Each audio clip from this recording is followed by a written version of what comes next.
Welcome back, everybody, on beautiful Tuesday afternoon. Certainly a lot of people in town are still talking about the situation involving Best Buy, and someone who knows running companies and dealing with crisis situations very well is Bill George. Bill's joined us a few times before. He's former chairman and CEO of Medtronic. He's written a number of successful books on issues such as this. First of all, Bill, thanks for stopping by in studio. I appreciate that, sir. Thank you, Chad. Good to be here. Give me your overall reaction read about what has taken place with Brian Dunn and Dick Schultz.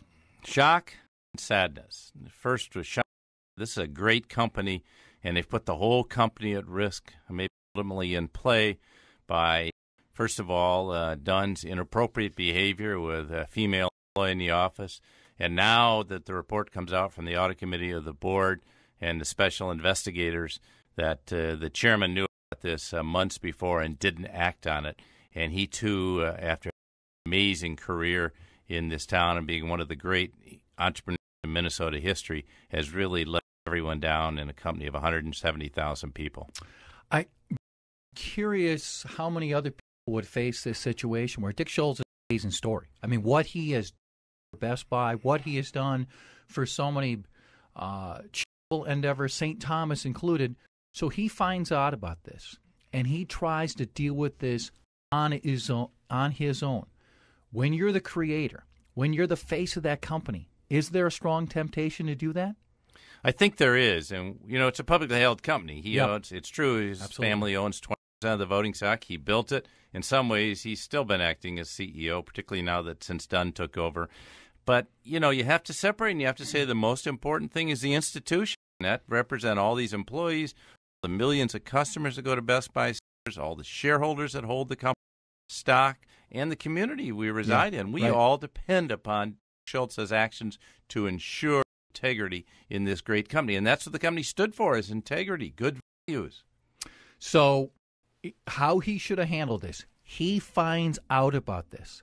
Does he go to Brian Dunn at all, or does he right away go to the board and say, what's our process before I even approach Brian Dunn? I think it was fine. He went and confronted Dunn, and Dunn denied it. So did Bill Clinton, by the way. Recall. That's correct. And I think that then he goes and meets and talks to other board members, and he talks to the general counsel of the firm. He said, I want an investigation done.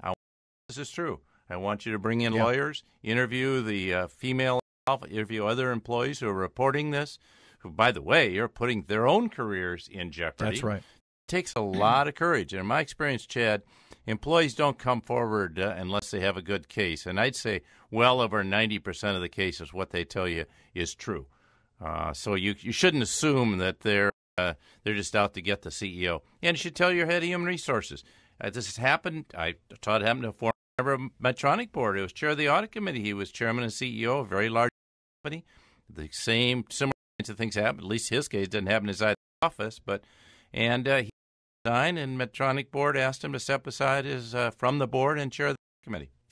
Bill, I think that's a real point, too. If you are an employee within the company and you're going to step up and you're going to accuse the CEO of some actions, I think there's some people listening might say, well, axe to grind, what does it mean? You're taking a big risk when you do that, right? Oh, you're taking a huge risk because they have the power to fire you or certainly make your life extremely difficult, and that's happened in many cases.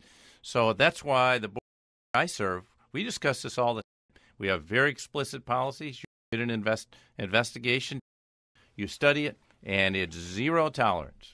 First strike and you're out. This is no tolerance. If the investigation proves valid, then you're gone. And everyone knows that. So, but I think, and I said this when Dunn resigned, the CEO's behavior has to be above reproach. Okay? Yes. You can't go to the Twins game with a group of employees and get drunk. Now, I'm not saying he did, but your behavior, and you could say it's off the job. You're the face of the place. You're the face of the place. And everyone sees you. So you don't set the same standards you do for other people. You set a higher standard. And you must uphold that standard. There's no way you can enforce policies like this, which, of course, they've been doing for other people, and hold somebody else accountable if you won't step up to that kind of standard yourself. And the thing is, Brad Anderson left a very value-centered company. And when you set yourself Medtronic set itself up as a value-centered company. When you fall short of that, you fall further because people say, hey, I joined this because it's a value-centered company. That's why I'm here, not because it's just a company that pays the most or you make a lot of money. This is an opportunity to be part of a culture that I want to be part of, and that's what kept this place going. And Schultz, to his credit, built it for 36 years. George is our guest, former chairman and CEO of Medtronic. As he mentioned, he's on a number of boards. What happens next to this company, which has been so tied to the corporate success of the state of Minnesota? See, I think the overriding issue here is not this scandal, which is it really has to do with the strategic issue. Is Best Buy going to become another target and be successfully navigate the waters of change in the waters in retailing, or is it going to wind up like Sears, Roebuck, Kmart, or Toys R Us? Yeah. They basically go out of existence and go on a long-term downhill trend. And that's why I think they need strong leadership at the top and a strong board. And frankly, they need some former CEOs, current CEOs who have been through it. They know what they're doing, and they can make sure the company gets on the right strategic course. So far, I'm encouraged by what I read about the new board chair. He's been on the board for 14 years. He's been head of a number of companies. And I'll tell you, when they published that audit report, they didn't spare anything for Schultz. And Schultz said he agreed with the report. It was brutal, and he chaired it. Well, that's what I was going to ask about, too, because they brought in these investigators. Yeah. If they don't bring in top-flight investigators, are we finding out about this information now? Maybe not. They brought in Bill McLucas, who is former SEC enforcement officer and now does corporate investigations on Wall Street and in New York. And they brought in Tom Strickland, who's a very powerful attorney here. Hey, they did a great job. Very thorough, very complete, and they minced no words. They used words like extremely personal. They didn't say personal relationship, extremely personal. They were sending a very clear message that no one could avoid. And it's very sad, I think, about Dick Schultz. This is like a Shakespearean tragedy. Here's a guy that created the Schultz School of Entrepreneurship at St. Thomas. He's given tens of millions in this community. And to have this end, he should have left 10 years ago. Frankly, 6 years is too long to keep control. Yeah. And Ken Dayton left Dayton Hudson, about 25, 30 years ago. I joined the board. It was a totally independent board composed of very strong, capable CEOs and former CEOs from all around the country, and went through a succession of CEO changes, even changing the name from Dayton Hudson to Target. Ken was deceased, but Bruce Dayton supported it. Ken took out his whole family, made it a professionally run company. You got to decide. If you're a public company, you professionally run. If you're a private company, you can do what you want. It's intoxicating. I mean, you don't want to leave. This is what you've done your whole life. And if you've created this massive empire, a lot of people think, oh, this is a crisis, but I've led us through so many crises before. You can't run it that way anymore when you got a board. It's a publicly traded company. That's right. And as an entrepreneur, you try to do everything yourself. Now, I watched at Medtronic. Earl Bakken did step aside. Now, he wasn't the manager that he was a great spiritual leader. He was never the manager or executive that Schultz was. But still, you got to step aside. There's a time to hold him and the time to fold him. And you got to know when your time is. Yeah. And look, I'm a hired hand, so it was easy for me to say I'm departing from Medtronic after 10 years. I'll stay as board chair for a year. You're a pretty good hired hand as a chairman. But for entrepreneurs, it's much harder. There'll be a time when Mike Dell and Mark Zuckerberg and Larry Page and Howard Schultz all have to face that. But 36 years, Chad, that's too long. It's time to turn it over to professional executives, professional board. Yeah. When the Trib had the story a few weeks back about number of family members within his family who were getting either direct or indirect benefits, that raised a lot of red flags, didn't it? Why do you need any benefits? Okay, you don't need any benefits. $1 billion, Chad. Right. Come on, you don't need any benefits. You don't need free tickets to the ball game. You can own your own suite. You can have the team. You can have your own plane. You don't need a company plane. Yeah. You just buy your own plane. Right. Or have a charter. You got plenty of money. Do whatever you want. I think it's that you can't give up the link to the company. I had Earl Bakken come back after he'd retired from the board, and he had an office of the company. He'd come in. He lived in Hawaii. He'd come back occasionally, but he was still the spiritual leader of the company. But I can tell you, in my 13 in Medtronic, he never, ever intervened in any decision that I made, my predecessor, Win Wallen, made. Never. And there was never any question at the board meeting about, don't do this, don't do that, about this. He was very supportive, to his credit. And by the way, sitting on the Target board for 12, most of which Ken Dayton was alive, Ken never did either. Ken was clean as a whistle. He became the dean of the Bruce Dayton, same way, a rock.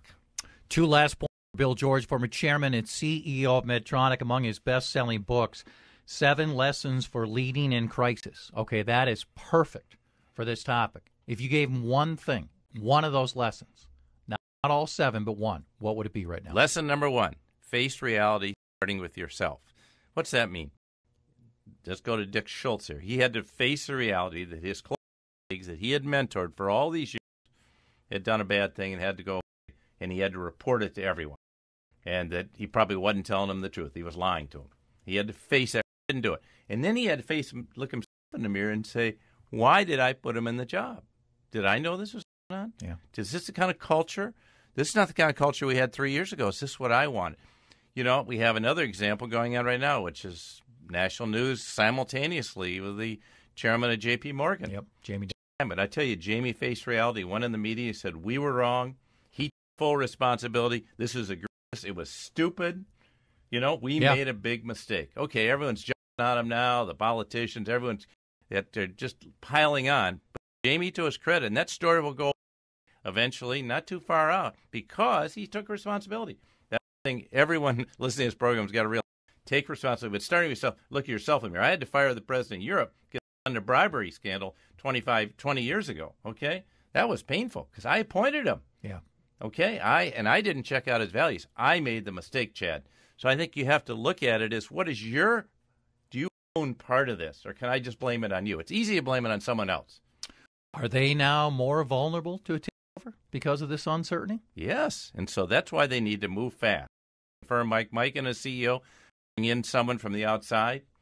The chairman of the board needs to move fast, strengthening that board so that you have some people that have been through this crisis before, that know their way around good governance, they know way around crisis, they know big-time retail. This is a big-time player. This is not just a nice little Minnesota company. No. This is one of the great retailers of the world, and we want to keep them there. We don't want to go the route of Honeywell. We want to go the route of Target.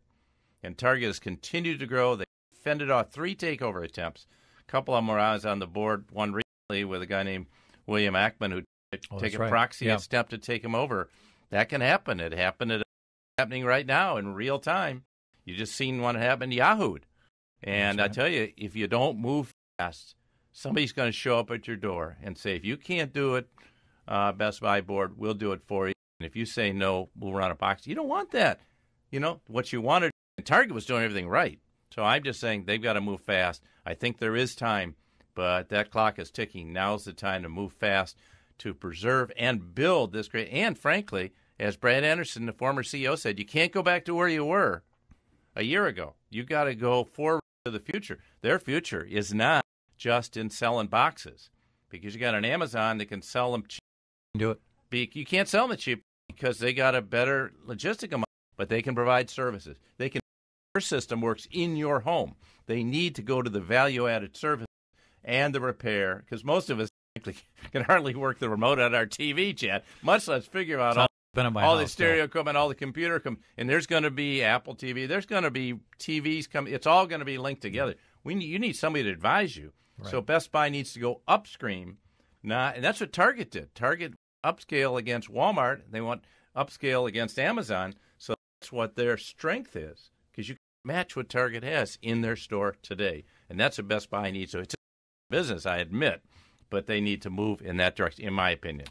Fantastic stuff. Thank you for coming by, sir. Good. Thank you for having me. Bill George, really good. Former chairman and CEO of Medtronic. So many books, so good on this area.